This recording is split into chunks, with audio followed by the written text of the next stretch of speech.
I pushed back the video about outrage culture because I'm not satisfied with it. So instead, I'm going to talk about esports and their place or where their place should be. I remember reading an article about how a guy from ESPN said that if watching people play games became a sport, he would quit or something of that nature. I don't remember the exact quote, but I thought it was pretty stupid. It was after a League of Legends or Dota 2 or one of those type of game tournaments was on ESPN or some sports network, I don't know. I don't really follow esports that much. Well, that's actually misleading because I don't follow them at all. I do have a friend that was in Major League Gaming, or he still might be. I don't know, I haven't been in contact with him in a long time. Because he asked me if I played in MLG, and I had asked for clarification because I was telling him about my Warlock and PvP in World of Warcraft. He suggested that I should check it out, and I never did because I'm not a very competitive person at all, which is actually kind of funny as most of my friends are very competitive when it comes to games. My friend Brian when it comes to fighting games, and Josh when it comes to card games and Pokemon. Even though I'm not into it, I find it silly to say that esports aren't sports. All a sport is, in its most basic form, is where people compete against each other, and video games have had a second player options for years so players can go against each other. Sure, it's not a traditional sport, but why not have it on a sports channel? ESPN has not only had poker tournaments, but Magic the Gathering tournaments as well. So they consider poker a legitimate sport up there with football, but League of Legends isn't? Oh yes,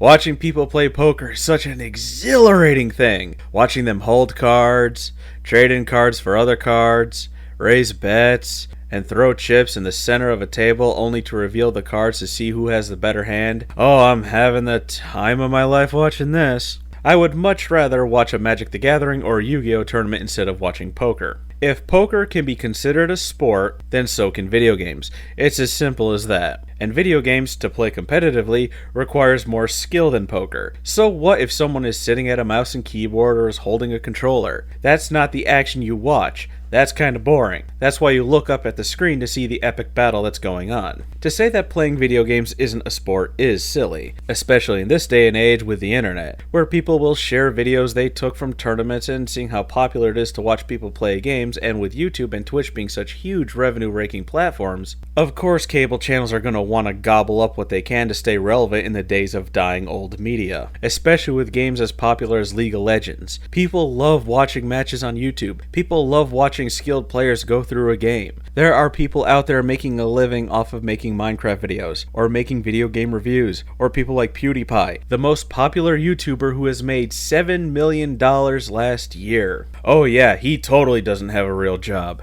Just by looking at those people and how they make a living off of making game-based videos, why wouldn't a major cable network want a slice of that pie? I know that if I was running ESPN and one of my TV employees said that he'd quit if esports started getting televised more, I would walk that guy out the door personally. That kind of mentality is what caused Blockbuster and Borders to go out of business. Oh, this new thing that's popular now won't be popular next year. It's just a fad and people will go back to the way things were once it's run its course, said Blockbuster when streaming video was gaining traction. That old way of thinking and refusal to adapt is what causes businesses to lose money and eventually go out of business. Like how digital distribution is slowly taking over. But that's a rant for another day. And the thing is, there are actual teams for video gaming tournaments that have actual sponsors. I think Razer sponsors a team, or at least they have their products heavily advertised. Even Martin Shkreli, that guy who runs Retrofin and Turing Pharmaceuticals, you know, the guy that jacked up a very important pill in AIDS and cancer treatments that used to cost $13.50 a pill, all the way up to $750 and has been deemed the most hated person in the world, owns a League of Legends team. If there's people or companies out there that own gaming teams that compete in these tournaments, then yes, esports is a legitimate sport. They're just a new age of sports. Because if poker can be considered a sport worthy of ESPN, then so can video games.